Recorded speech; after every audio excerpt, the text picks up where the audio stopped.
Bonjour à tous, je suis ravie de vous retrouver pour cette nouvelle émission des Super Talks, l'émission de DigiSchool qui vous éclaire sur des grands sujets d'orientation. Alors aujourd'hui, ce sont les métiers du luxe qui sont à l'honneur. De quels métiers on parle, quels sont les nouveaux métiers dans ce secteur, quelles sont les entreprises qui recrutent et qu'est-ce qu'elles vont rechercher comme profil justement dans des nouvelles recrues. Comment on se forme aussi surtout parce que c'est un secteur très spécifique qui a ses codes et on va y revenir et aussi l'occasion de revenir sur quelques petites idées reçues.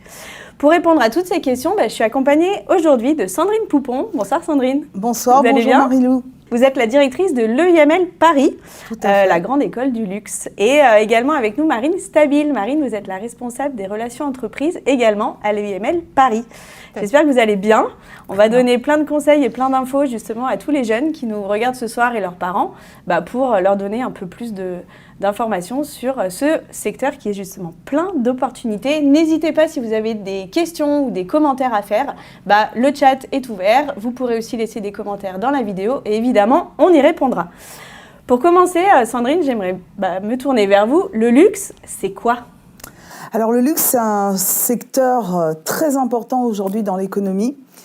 C'est un très gros business et en même temps, c'est un secteur qui fait rêver les clients. Donc, on a toujours cet équilibre entre business et rêve au sein de ce secteur d'activité. Et alors, si on devait essayer de se rendre compte justement quels sont les métiers dans le luxe, parce qu'on peut se dire le luxe, c'est des grandes marques, c'est des grands hôtels, mais finalement, c'est quoi le luxe ? C'est hyper diversifié, non ? C'est très diversifié. Alors d'abord, il y a plusieurs secteurs. Les principaux sont la mode et les accessoires d'une part et les parfums et cosmétiques d'autre part. On a aussi la joaillerie-horlogerie, on a aussi ce qu'on appelle l'hospitality, l'hôtellerie, la gastronomie, les vins et spiritueux, l'automobile. Ah oui, donc c'est large.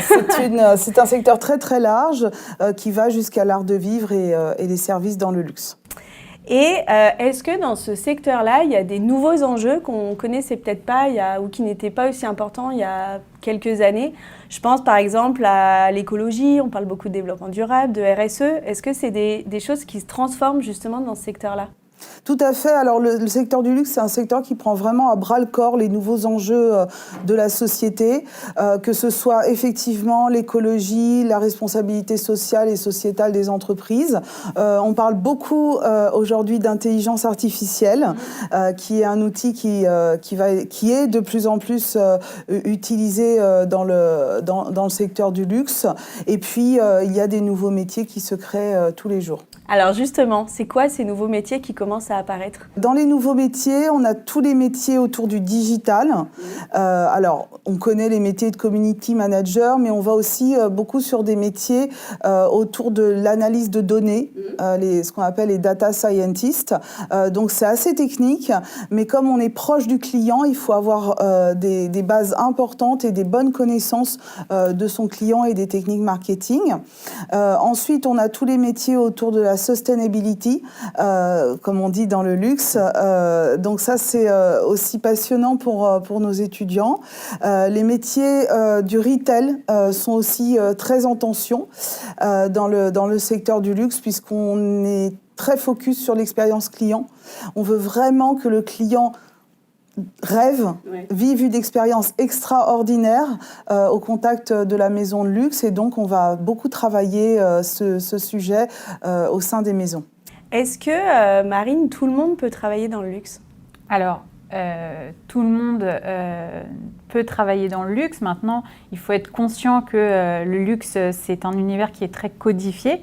Et donc, il faut évidemment être en phase avec les codes qui sont demandés par les maisons de luxe. Ouais. Donc, ça demande évidemment d'avoir un savoir-être. Et ça, j'insisterai toujours sur le savoir-être dans l'univers du luxe qui est fort, fondamental. Qui est fondamental, développé. Voilà, ne serait-ce que pour l'expression orale, pour que sur la façon de se vêtir, de s'exprimer. Donc c'est sûr que si on a envie d'un univers où on va aller tous les jours en basket et en t-shirt, le luxe, voilà, c'est pas forcément fait pour vous. Donc tout le monde peut travailler dans le luxe, mais il faut s'adapter au code. Voilà, il faut s'adapter au code et avoir envie de s'adapter au code et en être conscient surtout. Ouais. Donc nous, on recherche évidemment des étudiants et on forme les étudiants à comprendre ça et à acquérir les codes du luxe tout au long des 5 années pour que les maisons qui travaillent avec nous, quand elles reçoivent en entretien nos étudiants, elles ont des candidats qui sont évidemment déjà formés et qui ont les codes. Il y en a d'autres, des codes, que la posture, par exemple. Qu'est-ce qui va faire la spécificité, justement, si on prend un exemple, un vendeur ou un conseiller de vente dans une maison de luxe? Qu'est-ce qui va faire la différence avec finalement un autre point de vente? Alors, sur la vente dans le luxe, comme l'a dit Sandrine, on est vraiment sur l'expérience client. Ouais. Donc, on est quasiment sur un poste de commercial, en fait, où on va développer son portefeuille client et on va évoluer dans ce sens-là. Par rapport à un poste de conseiller de vente en fast fashion, où finalement, on est très peu en relation avec le client, où il y a très peu de conseils et où il va falloir être très efficace et plutôt aller dans la quantité. Là, dans l'univers du luxe, on est vraiment sur de la qualité. Ouais. On a envie que le client, quand il passe la porte, il revienne. C'est notre but principal. Donc, il faut vraiment l'accompagner, lui apporter une expérience. Et c'est pour ça aussi que le conseiller de vente dans le luxe, c'est un métier à part entière qui demande aussi d'être formé et d'avoir une connaissance très poussée sur la maison, sur les produits, jusqu'à la fabrication. C'est pour ça qu'on en reparlera, mais on a aussi des séminaires techniques à l'EIML sur l'histoire de la maison. Voilà, il faut faire rêver le client, il faut l'emporter dans l'univers de la maison. Et ça, c'est quelque chose qui est très spécifique à l'univers du luxe. On y reviendra effectivement. Est-ce que l'anglais, je préfère le demander maintenant, est-ce que l'anglais, c'est indispensable ou pas ? Indispensable, évidemment, voire même une 3e langue. Alors nous, on apprécie que les étudiants étudient le chinois. Alors on ne va pas les rendre bilingues, mais en tout cas qu'ils aient déjà une compréhension un petit peu de la culture, parce que le chinois est aujourd'hui le premier client du luxe. Donc ça, c'est important. Mais évidemment, l'anglais aujourd'hui, c'est même pas une question. Si on ne parle pas anglais, si on n'est pas à l'aise à l'oral en anglais... Les portes du luxe vont se fermer très rapidement, c'est sûr. Et puis comme vous venez de le dire, il y a cet échange avec le client. Si on se retrouve à avoir un manque de fluidité, en tout cas dans la communication, ça peut... Aucune boutique n'échappe à une clientèle internationale, même si elles ont toutes leurs spécificités. Mais on est quand même sur une clientèle aussi internationale, donc l'anglais, c'est vraiment un prérequis. Mais on peut se former. On peut se former, bien sûr, évidemment, mais surtout, il ne faut pas avoir peur de s'exprimer en anglais, de regarder des séries en anglais sous-titrées anglais, de lire en anglais, de déjà avoir cet état d'esprit de se mettre dans un univers anglophone. Moi, je dis souvent à mes étudiants, mettez votre téléphone portable en anglais, vos réseaux sociaux en anglais. Comme ça, ils se projettent déjà dans un univers anglophone, donc c'est pas mal. Est-ce que, mais vous y avez déjà un peu répondu, Sandrine, tout à l'heure, le luxe, c'est quand même des métiers passion. On n'a pas envie de travailler dans le luxe comme ça, juste parce que la porte est ouverte et il y a un intérêt, non Il y a une motivation. Il y a une motivation très importante de nos étudiants dès le départ. C'est ce qui va les différencier d'une école de management, de commerce classique. C'est que nos étudiants, dès la première année, ont profondément envie d'intégrer ce secteur. Ils n'ont pas forcément encore les codes, comme le disait Marine, c'est quelque chose qui s'apprend. Ils n'ont pas forcément encore la culture générale que nous, on peut leur apporter, notamment à l'EIML Paris. En revanche, il faut qu'ils aient cette passion, cette envie, cette curiosité. On est vraiment sur des métiers passion, des métiers où on doit s'investir et c'est très important d'avoir cette posture. Justement, c'est quoi qui donne envie de travailler dans le luxe ? C'est le côté paillettes, c'est le côté très exigeant, justement, c'est quoi ? Alors, il y a toujours un côté paillettes. C'est pour ça que le luxe, c'est le luxe, parce que c'est un univers qui fait rêver. Mais je pense que chez nos étudiants, il y a aussi... alors déjà une volonté d'être au service du client, parce que l'univers du luxe, c'est pas être client du luxe, ça on fait bien la différenciation et on leur dit bien, c'est pas parce que vous appréciez acheter du luxe que ça va faire de vous quelqu'un qui est fait pour travailler dans le luxe. Ou à contrario, c'est pas parce qu'on n'achète pas du luxe qu'on ne peut pas travailler dans le luxe. Absolument, tout à fait. Et puis, il y a aussi l'amour de l'exigence, du travail bien fait, de la qualité, voilà. Et puis, de développer une expertise, parce qu'aujourd'hui, c'est ça qu'on essaye de développer chez nos étudiants aussi, une expertise sur voilà, le secteur de la maroquinerie ou le secteur de la joaillerie. Ou, voilà. Et derrière, il y a un artisanat, hein, donc c'est quand même des choses magnifiques. Hein, visiter les ateliers, les boutiques, c'est vraiment un univers à part entière qui est extrêmement intéressant et très très riche. On peut se dire que c'est un peu superficiel quand même, non? Alors, ça c'est évidemment une idée reçue, hein. Encore une fois, je le répète, derrière une maison de luxe, il y a un artisanat, il y a des artisans qui sont là et ça a vraiment rien de superficiel parce que c'est des savoir-faire qui se développent depuis des centaines d'années, parfois qui sont amenés à disparaître et justement on est en France et on tient à cette spécificité française aussi de l'artisanat dans les maisons de luxe, donc voilà. Après il y a toujours un côté superficiel du luxe, mais c'est pas celui-là qu'on va étudier et qui va nous intéresser à l'EIML Paris. Nous quand on va étudier une maison, on va l'étudier en profondeur, on va étudier son savoir-faire. On a la semaine du savoir-faire où justement on demande aux étudiants de ne pas rester en surface et d'aller comprendre pourquoi est-ce qu'une maison, par exemple, est au comité Voltaire, quel est l'artisanat Colbert, pardon, au comité Colbert, pourquoi est-ce que y a un artisanat et un savoir-faire spécifique derrière la maison. Donc ça n'a évidemment rien de superficiel. Rien de superficiel. Autre petite idée reçue, tout se passe à Paris? Toutes les grandes maisons sont à Paris. Est-ce qu'on peut en déboucher après, post-études, est-ce qu'il faut forcément rester à Paris? Alors, pas en France en tout cas. Tout ne se passe pas en France.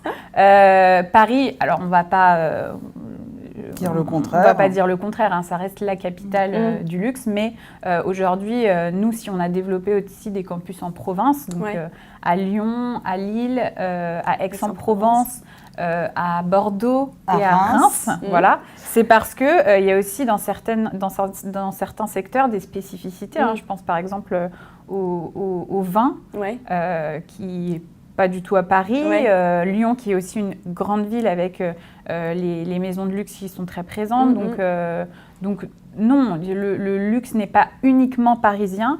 Maintenant, à l'image du bassin d'emploi parisien, on va dire que c'est voilà, la capitale du luxe, c'est celle qui recrute le plus. Mais on peut très bien étudier le luxe en région et puis venir plus tard sur Paris, hein, c'est une possibilité. Effectivement, Paris reste la capitale du luxe. Maintenant, aujourd'hui, il y a des opportunités en région et il y a aussi des opportunités très très intéressantes à l'international. Donc on encourage nos étudiants via notre cursus, notre parcours international, on encourage nos étudiants à partir à l'étranger. On leur propose des cours d'anglais, des cours en anglais, des modules autour du marketing international, de la communication à l'international, vraiment pour les accoutumer, les acculturer au potentiel que représentent les marchés internationaux. Justement, la transition, elle est parfaite parce qu'on va essayer de comprendre un peu mieux justement comment on se forme. Est-ce qu'on est plutôt sur des études longues? Est-ce qu'on est sur des études courtes? Est-ce qu'on se spécialise dès le début? Est-ce qu'on sait, je veux travailler dans le luxe, mais finalement, vous venez de nous le dire, il y a plein de branches différentes et en même temps, plein de métiers différents au sein de ces branches. Vous avez parlé de la communication, vous avez parlé du retail. Comment on fait quand on est sorti de lycée et qu'on se pose des questions, on va se dire, moi, je veux travailler dans ce domaine-là, mais dans quoi? Qu'est-ce que vous allez proposer justement dans une école comme la vôtre, qui est une école spécialisée? Donc déjà, est-ce que vous pouvez nous présenter l'EIML en 2 mots? Ce serait déjà un bon début. Alors, aujourd'hui, nous sommes leaders sur le marché des écoles de management et de marketing du luxe. Nous sommes pionniers. Nous avons été les premiers, il y a 14 ans maintenant, à avoir décidé de créer des cursus marketing et management du luxe en 5 ans. Okay. Pourquoi ? Parce que les fondateurs de l'EIML ont estimé que acquérir les codes du luxe, acquérir le savoir-être, le savoir-faire dont on parlait tout à l'heure, acquérir le vocabulaire, acquérir tous les éléments techniques qui vont vous permettre d'être crédible en entreprise, au-delà du marketing, de la communication, du digital, de tout ce qui va être distribution ou encore merchandising, parce qu'on a une filière merchandising dédiée. Tous ces éléments prennent du temps à acquérir. Donc on a des cursus en 5 ans qui vont permettre à nos étudiants de se développer, de grandir sur 5 années. Donc le marketing du luxe est en 5 ans. Ensuite, nous avons un cursus merchandising qui est lui aussi soit en 3 ans, soit en 3+2 pour arriver jusqu'au master. Et ensuite, on a des cursus plus courts, notamment en retail, donc en distribution, en expérience client, dans les points de vente, dans les boutiques. Il faut choisir son parcours en fonction de ses souhaits. Ouais. Ça, c'est très important. Malheureusement, il faut le faire dès le post-bac. Il faut se poser et il faut réfléchir à ce qu'on a envie de faire. Et ce qui est intéressant, si vous allez sur notre site internet, c'est que vous avez une liste de débouchés importante selon les formations. Ouais. Et on peut voir que les débouchés sont différents. La formation marketing du luxe va permettre à un étudiant de devenir chef de produit marketing, de devenir chargé d'études, de travailler en trade marketing aussi, proche encore une fois du client, en communication, alors que la formation merchandising est plus focus sur la théâtralisation des points de vente, sur la mise en scène des points de vente, et les formations retail sur la relation client en point de vente. Donc il faut vraiment réfléchir à ce qu'on veut faire, à son projet professionnel, qui est embryonnaire quand on est en post-bac et qui est plus important quand on intègre le IML en admission parallèle, 3e ou 4e année. Et puis, ce qui est important aussi quand on veut travailler dans le luxe, c'est se poser la question du pourquoi. Ouais. Pourquoi ce secteur ? Qu'est-ce qu'on y recherche ? Comme le disait tout à l'heure Marine, on ne travaille pas dans le luxe pour consommer du luxe, on travaille dans le luxe parce qu'on aime profondément l'excellence, les beaux produits, les belles histoires qui sont racontées par les maisons, les belles maisons, et c'est ça qui est important. Donc l'EIML est une école spécialisée.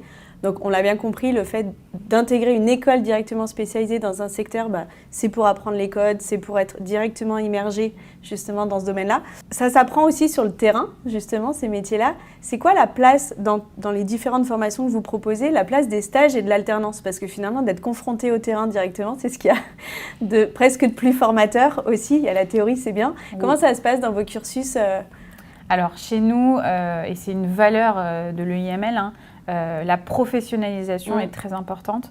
Nos étudiants doivent avoir une expérience professionnelle chaque année et quel que soit le cursus. Ouais. Donc sur le programme marketing du luxe, ça va vraiment être du stage tous les ans, avec évidemment le passage obligé par l'expérience terrain, puisque c'est aussi gagner sa crédibilité dans l'univers du luxe.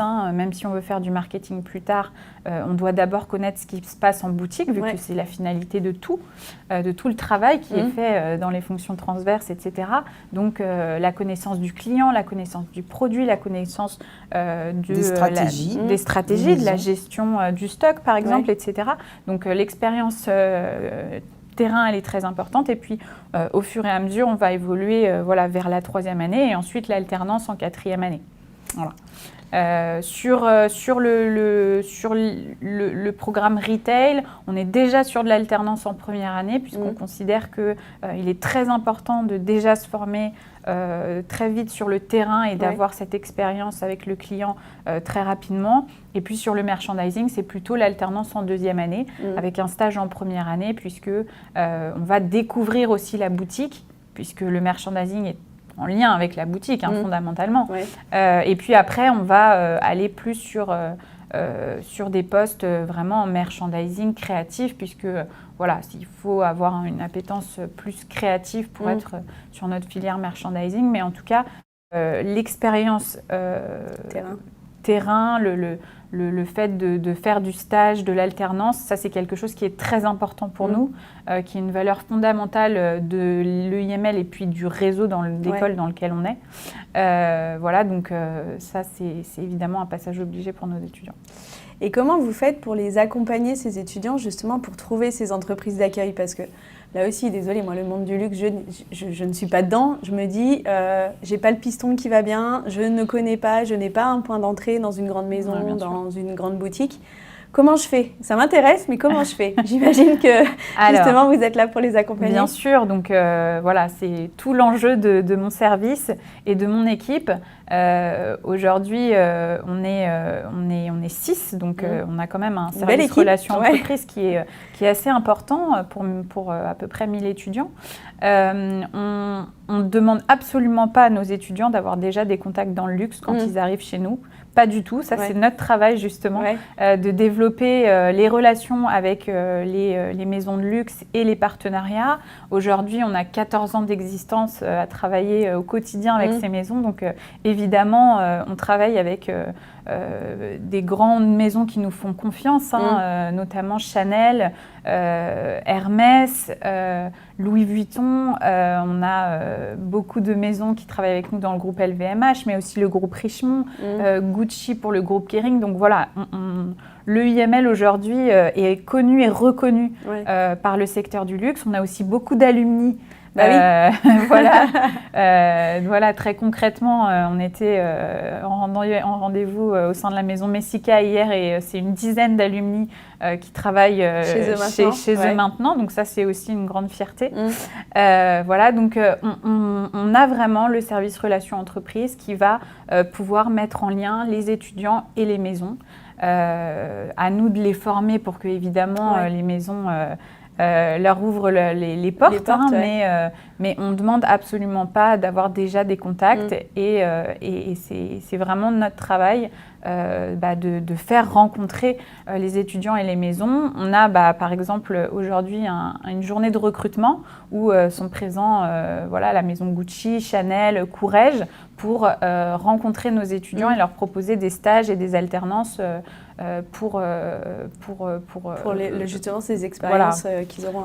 Pour valider leur expérience. Donc ça, c'est quand même un enjeu, un gros avantage de l'école. J'imagine aussi que même de préparer une candidature sur une maison de luxe, c'est un peu différent que peut-être candidater ailleurs. Donc vous êtes aussi là pour les accompagner sur ce volet-là. Nous, dès la première année, les relations entreprises font aussi des cours avec les étudiants pour leur faire travailler leur CV, qui est évidemment leur vitrine. Leur vitrine. Pour insister sur ce qui est important déjà en première année, c'est-à-dire aussi les compétences et le savoir-être. On essaye de les mettre en avant dans le CV, d'avoir évidemment les codes au niveau des couleurs sur un CV et puis sur la photo, parce qu'on reste dans un univers aussi où on doit maîtriser son image. Donc la photo sur le CV, c'est un élément qui est important. Voilà, donc ça c'est pour les premières années et puis évidemment même pour les étudiants qui vont nous rejoindre en 4e année, qui vont chercher de l'alternance avec des postes évidemment à plus forte responsabilité, etc. On a aussi des cours, des coachings et notamment un partenariat aussi avec l'APEC pour les accompagner même après. Et en plus de cette professionnalisation justement individuelle de vos étudiants à travers les stages et l'alternance, il y a aussi une vraie pédagogie qui est mise en place au sein de votre école parce que pendant les périodes de cours, on ne fait pas que des cours magistraux. Il y a aussi beaucoup de projets qui sont menés entre étudiants et avec des vrais briefs de vos partenaires. Est-ce que vous pourriez nous en parler un petit peu de ça, Sandrine? Tout à fait. Alors, comme vous le dites, la pédagogie est complémentaire de la professionnalisation. L'un ne va pas sans l'autre, parce que nous sommes d'abord une école. La pédagogie passe par ce qu'on appelle le learning by doing. On apprend en faisant. Et notamment, on apprend à travers des missions de consulting, parfois fictives, souvent réelles. Dès la 2e année, nos étudiants sont confrontés confrontés à des entreprises, à des maisons de luxe qui vont leur poser une problématique à laquelle ils vont devoir répondre, formuler des recommandations. Donc l'année dernière, on a travaillé avec la maison Poiret, on travaille aussi avec la maison La Perla, les hôtels Hilton, Courrèges, Jacques Mus. On va travailler aussi avec des maisons dans les cosmétiques comme Sisley, par exemple, ou des maisons du groupe L'Oréal. L'objectif, c'est vraiment de confronter nos étudiants au monde de l'entreprise d'une autre manière et qu'ils apprennent, qu'ils développent des compétences et qu'ils se créent un réseau, puisque les entreprises viennent à l'EIML pour les briefer et à la fin pour recevoir les recommandations. La professionnalisation passe aussi par nos intervenants, qui sont des professionnels du luxe, et on en est très fiers. C'est vraiment une exigence qu'on a de la part de nos intervenants, qui soient de bons pédagogues et des professionnels du luxe, de manière à transmettre à nos étudiants leur expérience concrète de ce secteur. Et il faut le préciser, et justement c'est aussi en lien avec cette employabilité derrière, c'est que les formations que vous proposez, elles sont reconnues par l'État, évidemment, inscrites au RNCP, donc ça veut dire que ça colle vraiment avec les attentes du monde professionnel derrière qui vous concerne, vous particulièrement. Donc c'était important de le préciser, on se pose souvent la question de la reconnaissance des diplômes, donc ça veut dire quand même que ça colle avec les attentes, quoi. Oui, en effet, et ça c'est vraiment important puisque de toute façon sinon il n'y aurait pas d'alternance. Donc que ce soit sur notre Bac+3 ou notre Bac+5, on est reconnu par l'État avec des diplômes qui sont ancrés dans le marché du travail. Voilà. Et avec nous des retours aussi sur nos étudiants qui sont en poste. Voilà, donc on suit aussi ça de près. Et pour coller au marché du travail, notamment avec le groupe LVMH, le leader mondial du luxe, on a co-créé 2 formations, Client Advisor et une autre formation qui s'appelle Excellence Retail. Donc ça, c'est très important parce que ce sont des métiers en tension. Et le groupe LVMH est venu nous voir pour construire avec nous des formations dédiées, pour former les étudiants au métier de l'expérience client. Et ça, c'est fondamental de coller très très près au marché, de très très près au marché, de manière à favoriser l'employabilité des étudiants. Comment on fait pour rentrer à l'UIML ? Si on a envie de suivre une de vos formations, ça se passe comment ? Alors, il y a un concours d'admission qui est... alors, d'abord, pour reprendre le fil du process, l'étudiant doit se connecter sur notre site internet, s'inscrire, sélectionner une date de concours. Donc, nous avons à peu près 2 concours en présentiel par mois et un concours en distanciel, sachant que nous favorisons grandement le présentiel pour avoir cette expérience EIML dès le concours. Ensuite, il doit télécharger un certain nombre de documents qui vont de la pièce d'identité jusqu'au bulletin des 2 dernières années de scolarité, d'études, et puis surtout un CV et une lettre de motivation pour intégrer l'école. Et ce CV et cette lettre de motivation vont nous permettre, nous, lors de la 2e phase d'admission, de conseiller aussi le candidat. Donc une fois que le dossier est déposé en ligne et que le candidat a choisi une date de concours, il est contacté pour passer le concours. Il est invité à une session qui va être composée à la fois d'un écrit, donc avec des tests façon QCM d'1h30 et un oral qui dure à peu près une demi-heure, qui est le temps fort de ce concours, pendant lequel l'étudiant, le candidat, le futur étudiant va montrer toutes ses belles qualités, son énergie positive, son envie surtout de travailler dans le luxe. Il va nous parler aussi éventuellement de son expérience, de l'expérience qu'il a déjà. C'est vraiment un échange en toute bienveillance qui va permettre au candidat de savoir aussi, de poser toutes les questions pour savoir s'il est fait pour l'EIML. Nous, on va voir s'il est fait pour l'EIML l'EIML et lui, il va voir si l'EIML si l'école est adaptée à son envie, en tout cas. Son envie et à son projet. Il y a quelques questions en anglais pendant l'entretien, mais l'objectif, c'est vraiment pas de mettre en difficulté le candidat. Il faut qu'il puisse donner le meilleur de lui-même. Ouais. Si on est susceptible de vous rencontrer en entretien, justement, lors de ces sessions. On est susceptible de nous rencontrer en entretien, tout à fait. Ce serait quoi votre conseil alors aux candidats qui viendraient justement passer un entretien? Qu'est-ce qui vous taperait dans l'œil, vous, Sandrine, par exemple? Une belle énergie, une passion pour le luxe, avec des exemples concrets, que le candidat puisse nous exprimer clairement pourquoi il veut travailler dans ce secteur. Et puis, un bon niveau d'anglais, ça c'est aussi positif, même si on sait qu'un étudiant qui a juste le bac n'aura pas forcément un très bon niveau d'anglais. Et puis, pour les premières années, s'être renseigné aussi sur l'école, savoir ce qu'on propose et non pas avoir un projet professionnel, c'est trop tôt. Et ça, on va l'accompagner pour qu'il puisse définir son projet professionnel, mais avoir des pistes. Voilà, s'être renseigné, ça c'est important aussi, que l'étudiant sache pourquoi il passe cet entretien.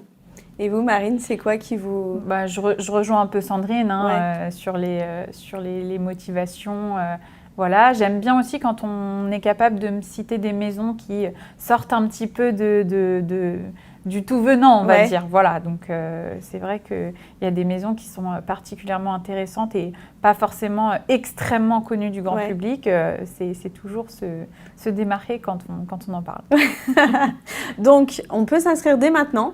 Tout à fait. Jusqu'à quand à peu près pour la rentrée prochaine? C'est tout le temps, tant qu'il y a de la place finalement. Tant qu'il y a de la place, donc évidemment le plus tôt est le mieux, puisque nous on remplit les classes. Et puis surtout pour les formations en alternance, il faut entre maintenant et mars maximum, il faut vraiment commencer les inscriptions puisque la recherche d'un contrat d'apprentissage, ça peut prendre du temps et il y a une phase de formation. Voilà, donc, et c'est là où votre service peut prendre le relais justement dans l'accompagnement. Exactement. À ce moment-là. Okay. Tout à fait. Un candidat qui est admis à l'EIML sera immédiatement dans un processus de recherche, d'entretien pour préparer sa stratégie de recherche d'alternance. Pour les étudiants qui ont ce projet d'alternance. Et puis, pour les étudiants en bachelor, en première année notamment, je dirais que le plus tôt est le mieux aussi, parce que ça permet d'avoir cette certitude qu'on est pris à l'EIML et passer à autre chose. Et d'assurer sa fin de lycée un peu plus sereinement.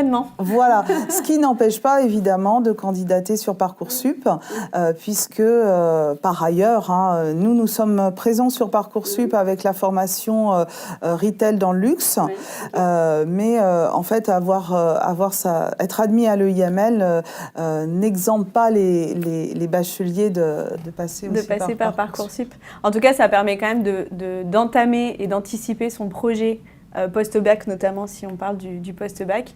Et c'est bien de s'y pencher maintenant.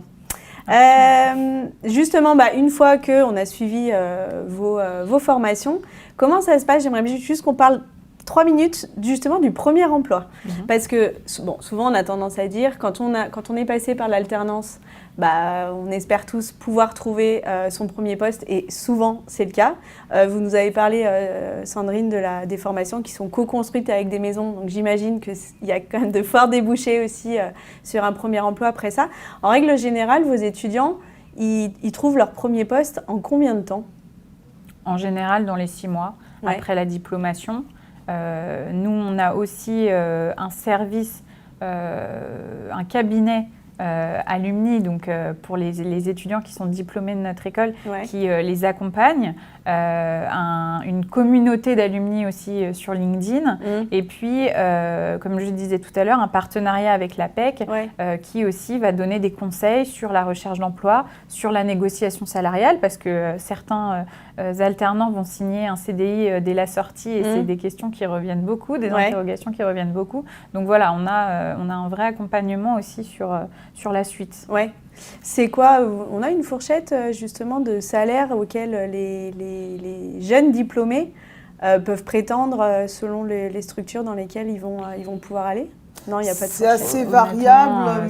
C'est très variable en fonction des métiers, ouais. en fonction des entreprises, des maisons, et puis en fonction des cursus. Donc voilà, la fourchette, elle est énorme. Vous pourrez leur donner ce genre d'informations, en tout cas, en fonction du projet, en fonction du secteur, exactement. en fonction du poste. Ça fait beaucoup de paramètres à prendre en compte. C'est ça. Effectivement. Et puis, il y a toujours, quand on est sur des formations plus commerciales, le fixe, le variable aussi. Donc, voilà. En général, on donne plutôt des conseils personnalisés là-dessus. Quand ils ont une proposition, ils viennent nous voir en demandant si on est plutôt dans la fourchette du marché, etc. Et nous, on les conseille en one-to-one là-dessus, avec plaisir. Mais comme on dit en marketing, tout ce qui est rare est plus cher. Donc plus on est sur des compétences rares ou des compétences qui sont demandées, plus le pouvoir de négociation du jeune diplômé est élevé. Vous venez de faire une transition parfaite avec ma dernière question. J'allais vous demander si c'était un secteur qui était concurrentiel, justement. Est-ce qu'il y a à la fois beaucoup de candidats pour peu de postes ou, à contrario, peu de candidats et donc les maisons vont venir justement débaucher les talents? Alors encore une fois, ça va dépendre des métiers parce que par exemple sur les métiers du merchandising, on a une très forte employabilité avec des étudiants chez nous qui ont la double compétence technique des logiciels, vraiment retail design, SketchUp, etc. Et puis qui en master apprennent aussi la stratégie merchandising qui est plus marketing. Donc ça, c'est des profils qui sont vraiment très très appréciés. Et puis voilà, sur les postes en marketing, communication, c'est un peu à l'image du marché de ces métiers. Il y a beaucoup plus de personnes qui sont à la recherche de ces postes. Donc nous, à l'EIML, c'est pour ça qu'on essaye on a vraiment une volonté de développer leur expérience dans le luxe et que leur employabilité soit forte à la sortie du Bac+5, mais ça reste, il faut se battre et ça reste un secteur qui est, oui, bien sûr, concurrentiel parce qu'il fait rêver. Il y a des tensions aussi sur les métiers du digital, marketing digital, donc tout ce qui va concerner la communication digitale au sens large, la relation client, donc les data scientists dont on parlait tout à l'heure, et la distribution digitale. Ok. Donc il y a vraiment un panel de débouchés, un panel de domaines d'application qui est quand même large, donc ça reste quand même assez rassurant. C'est un secteur qui reste très attractif. Voilà. Juste une précision pour accompagner nos étudiants dans leur projet professionnel. Donc, comme je disais tout à l'heure, un étudiant de première année n'a pas besoin d'avoir un projet professionnel clairement défini pour intégrer l'EIML. Certains l'ont, mais pas tous. En revanche, on va proposer 2 à 3 fois par semaine des conférences métiers et des conférences stratégie. Donc, ce sont des professionnels du luxe qui viennent à l'école, où ces conférences ont lieu aussi en digital pour être présents aussi en région. Et l'idée de ces conférences est pour le speaker est de parler des métiers, du sien, de son parcours, de la stratégie de son entreprise, de l'évolution d'un secteur en particulier. Et ça, c'est un très bon moyen pour nos étudiants à la fois de nourrir leur réseau avec des rencontres, de belles rencontres, d'une part, et d'autre part d'en apprendre plus sur des métiers un peu plus pointu et au-delà du célèbre métier de chef de produit marketing qui veut dire un peu tout. Et, en tout cas, ça permet de mettre l'accent sur une expertise particulière et donc forcément de venir étoffer son savoir-faire, quoi. C'est bien résumé ou pas? Très bien résumé. Dans tous les cas, n'hésitez pas si vous êtes intéressé par toutes les formations que vous proposez justement à l'UIML Paris, mais que ce soit Paris ou sur les campus en région, on le précise bien, de venir au JPO. Ça, nous, on le dit dans chaque émission de DigiSchool, il faut aller au JPO. C'est l'occasion de vous rencontrer, de rencontrer des élèves qui sont dans les promotions, des alumni aussi justement, pour en savoir plus sur le déroulé, pour peut-être se rassurer, voir l'environnement également d'études, c'est important, c'est très de venir important. sur les campus. Vous en organisez très régulièrement, une par mois? à peu Une près? par mois en présentiel, que ce soit sur le campus de Paris-Beaugrenelle ou en région. Il y a aussi des journées portes ouvertes, des JPO très régulièrement. L'objectif, là, c'est clairement de rencontrer des étudiants, comme vous le disiez, l'équipe, et puis d'assister aussi à des cours découvertes du luxe et codes du luxe qui sont animés par nos professeurs permanents, parce qu'on a aussi des professeurs permanents qui sont là pour montrer un petit peu comment va se passer la vie à l'EIML Paris. Mettre un premier pied Tout à fait. Dans l'expérience. Si on récapitule, donc, faut pas hésiter. Je pense, c'est ça. Les candidatures, c'est dès maintenant. Dès maintenant. Si on a envie de faire de l'alternance, il faut clairement pas traîner parce que justement, il y a cet accompagnement que vous proposez derrière, mais ça prend un peu de temps. C'est pour tout le monde, quand même.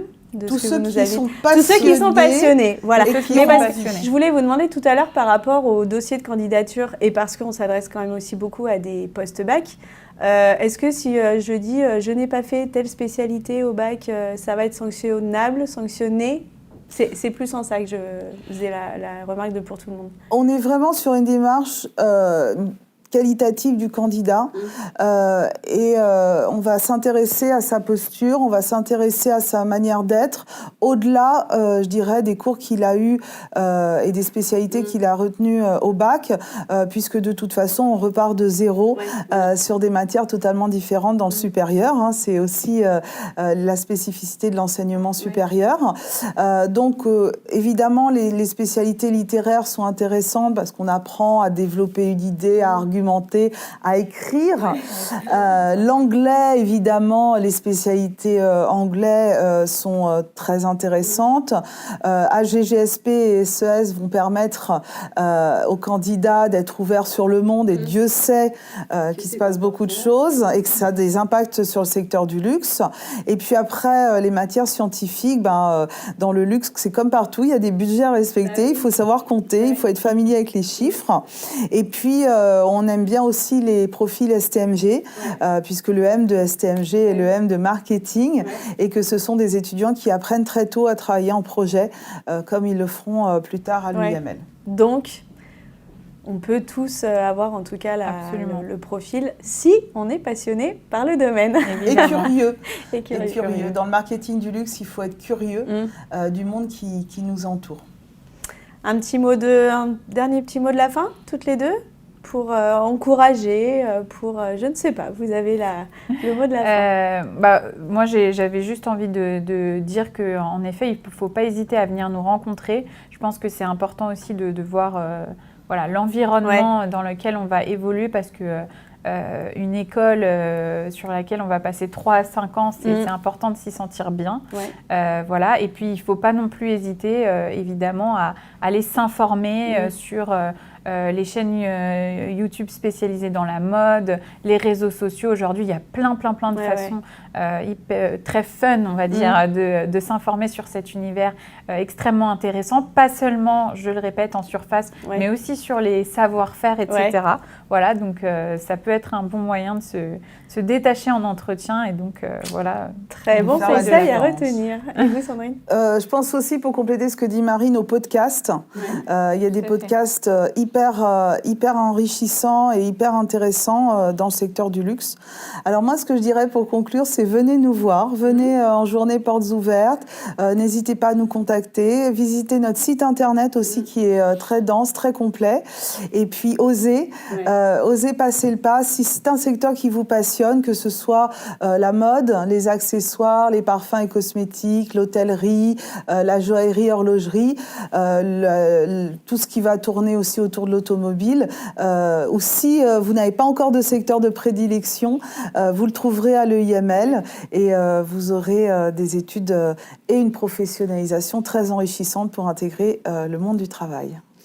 Merci à toutes les deux pour vos conseils, pour toute l'expertise que vous avez pu partager. J'espère que vous en savez plus, justement, sur cet univers qui peut sûrement déjà vous passionner, mais creuser un petit peu plus. N'hésitez pas à liker, à commenter cette vidéo et surtout à la partager à votre entourage si c'est un sujet qui peut les concerner. On vous retrouve la semaine prochaine pour une nouvelle émission. Et puis d'ici là, très bonne continuation à vous, mesdames, à l'UML Paris. Merci Marie-Lou. À bientôt.